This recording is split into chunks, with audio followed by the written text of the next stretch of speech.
Hi, welcome to Gautami food. ఉదయాన్నే మనం ఏదైనా అల్పాహారం తీసుకున్నప్పుడు అది నూనె లేకుండా చేసుకున్నదైతే మనకి ఆరోగ్యం, అలాగే ఆ రోజంతా కూడా మనకి కడుపు చాలా తేలిగ్గా ఉంటుంది. అలాంటి ఒక హెల్దీ బ్రేక్ఫాస్ట్ ఐటెం ఈరోజు నేను మీకు చూపించబోతున్నాను. అదేంటంటే అప్పం. అప్పం లేకపోతే కేరళ ఆపం అంటారు. ఇది కేరళ, తమిళనాడులో బాగా ఫేమస్ అన్నమాట. చూడడానికి మన స్పాంజ్ దోశలా కూడా ఉంటుంది. మరి దీనికి కావాల్సిన ఇంగ్రీడియంట్స్ ఏంటో అవి కూడా చాలా తక్కువ ఇంగ్రీడియంట్స్ వాడి మనం చేయడం జరిగింది. సో ఒక గ్లాస్ బియ్యం తీసుకోవాలి. మీరు ఏ బియ్యం వాడినా సరే, మీ దగ్గర రేషన్ రైస్ ఉన్నా సరే అది కూడా యూజ్ చేసుకోవచ్చు. ఒక గ్లాస్ బియ్యం తీసుకోండి. ఇలాంటి ఒక గ్లాస్ కొలత పెట్టుకుంటే మనకి అప్పం అనేది పర్ఫెక్ట్గా మెజర్మెంట్స్కి కుదురుతుంది.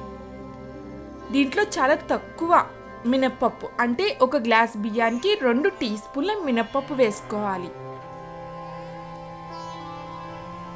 మినప్పప్పు ఇంకా బియ్యంలో నీళ్లు వేసుకుని ఒక 3 నుంచి 4 గంటల పాటు నానబెట్టుకుని ఉంచుకోవాలి. సో 4 గంటలు నానిన తర్వాత బియ్యంని అలాగే మినప్పప్పుని శుభ్రంగా వాష్ చేసుకోవాలి. వాష్ చేసుకున్న తర్వాత నీళ్లు లేకుండా మిక్సీ జార్లోకి బియ్యంని మాత్రం వేసుకోండి. ఫస్ట్ మనం బియ్యంని మిక్సీ చేసుకుంటాం. నీళ్లు వేసుకోకుండా బియ్యం మాత్రమే మిక్సీ చేసుకోవాలి.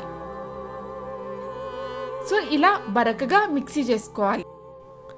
ఇలా గ్రైండ్ చేసుకున్న బియ్యం పిండిలోంచి మనం ఒక 3 టేబుల్ స్పూన్లు వేరే గిన్నెలోకి వేసుకోవాలి. అంటే టీ స్పూన్ కన్నా పెద్దగా ఉండే ఇలాంటి ఒక టేబుల్ స్పూన్తో మనం వేరే గిన్నెలోకి 3 టేబుల్ స్పూన్లు వేసుకోవాలి.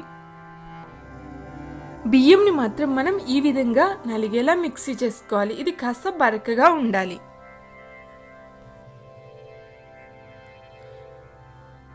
అప్పం మనకి స్పాంజీగా రావడానికి ఈ స్టెప్ చాలా ఇంపార్టెంట్. ఇప్పుడు మనం సపరేట్ చేసుకున్న ఈ 3 టేబుల్ స్పూన్ల బియ్యం పిండిలో కొద్ది కొద్దిగా నీళ్లు వేసుకుంటూ జారుగా కలుపుకోవాలి. ఇలా కలుపుకున్న తర్వాత దీన్ని స్టవ్ మీద పెట్టుకుని మనం ఉక్కించుకోవాలి అంటే మనం స్టవ్ మీద పెట్టి గరిటెతో తిప్పుతూ ఉంటే అది చిక్కబడుతుంది, అలాగే పేస్ట్లా మారుతుంది. ఈ విధంగా మనం పేస్ట్లా రెడీ అయిన తర్వాత స్టవ్ ఆఫ్ చేసుకుని దీన్ని పూర్తిగా చల్లార్చుకోవాలి. ఇది పూర్తిగా చల్లార్చుకున్న తర్వాత దీన్ని మనం మిక్సీ జార్లోకి వేసుకుని మళ్ళీ మిక్సీ చేసుకుందాం.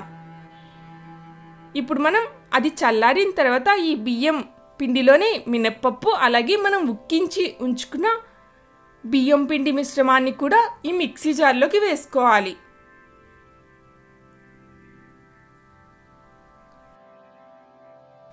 ఈ హెల్దీ అప్పానికి మనం చాలా తక్కువ ఇంగ్రీడియంట్స్ వాడి చేస్తున్నాం కదా.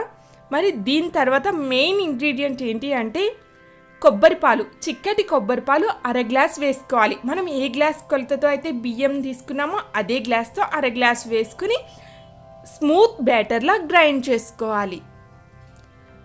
సో ఇలా స్మూత్గా గ్రైండ్ చేసుకున్న తర్వాత ఇందులో ఒక 1/2 గ్లాస్ వరకు వాటర్ వేసుకుని మరొకసారి గ్రైండ్ చేసుకోవాలి.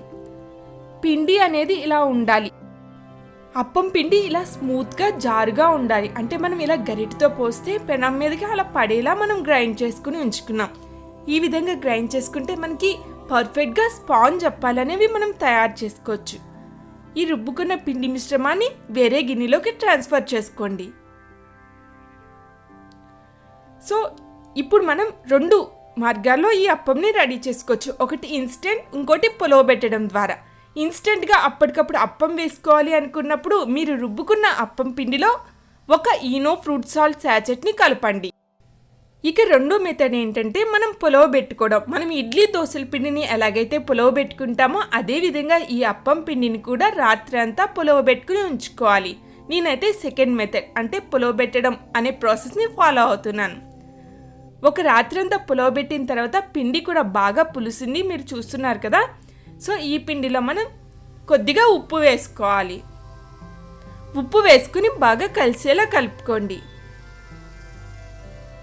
అప్పం స్పాంజీగా రావాలి అంటే మనం ఈ పిండిలోనే ఇంకో చిన్న ఇంగ్రీడియంట్ యాడ్ చేయాల్సి ఉంటుంది. అదేంటంటే చిటికెడు వంట సోడా.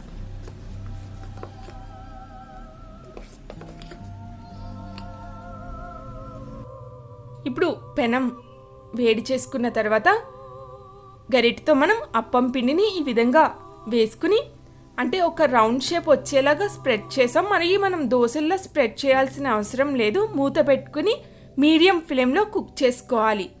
ఇలా బబుల్స్ ఫామ్ అవుతున్నాయి కదా, అది కొంచెం కాలేక ఇక మనకి రెండో వైపు తిప్పాల్సిన అవసరం లేదు.